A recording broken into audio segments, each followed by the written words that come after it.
Hey guys, my name is Elijah and in this tutorial I will show you how to add labels in Trello. So this is very simple. As you can see, these labels are added right here. So I will show you how to add them. So click on list and create a new list. And then create a card in that one list. And then click on add card. Now in order to label this card, you have to click on it to open. And click on labels right here.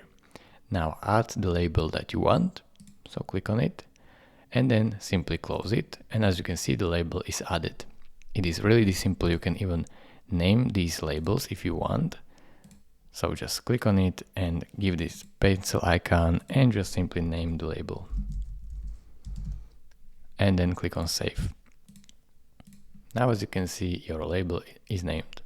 Thank you for watching. If this video was helpful to you, consider subscribing and liking this video, and I will see you in the next tutorial. Bye bye.